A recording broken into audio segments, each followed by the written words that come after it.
তো রাতে খাওয়া দাওয়ার জন্য এবার রেডি হচ্ছে, খাবার তৈরি করতে হবে।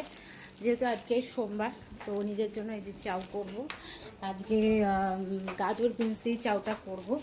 আর একদিকে বসিয়ে দিয়েছি ভাত, একদিকে চাউ জলটা গরম হচ্ছে, চাউমিনের জলটা। তো আজকে একটু খুব তাড়াতাড়ি বলছি, মানে রাতও হয়েছে, প্রায় 9:20 বেজে গেছে। তো তাড়াতাড়ি করে খাবারটা আমার রেডি করতে হবে। চলো এক প্যাকে তোমাদের দেখিয়ে দিই। এই দেখো চাউমিনের জলটা আমি গরম বসিয়ে দিয়েছি কড়াইতে, আর এই গ্যাসে বসিয়ে দিয়েছি বড়মশাইয়ের ভাত। এখানে ভাতটা মোটামুটি হয়ে এসছে, ভাতটা এবার নামিয়ে নেবো। আর এবার ভেজিটেবলসগুলো সমস্ত কিছু কাটবো। ভেজিটেবলস বলতে ভাতটা হয়ে গেছে।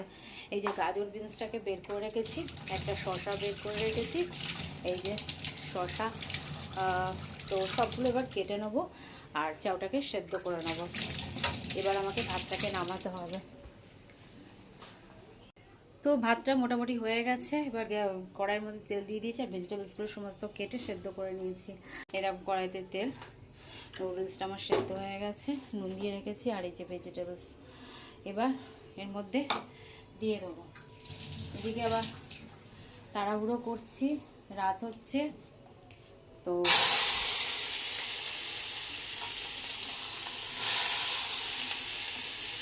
এই হচ্ছে পরিস্থিতি।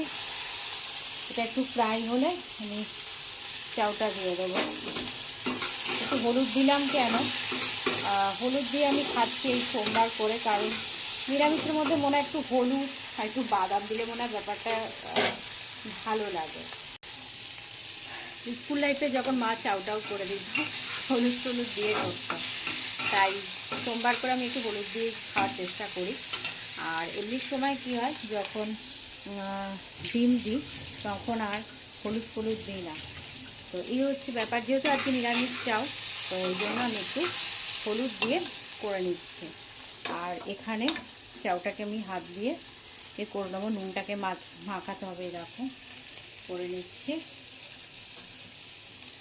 তো চলো এখন ভিডিওটা আর এগিয়ে নিয়ে যাবো না। ভিডিওটা ভালো লাগলে প্লিজ লাইক করো, কমেন্ট করো, আর শেয়ার করো, আর সাবস্ক্রাইব করতে ভুলো না।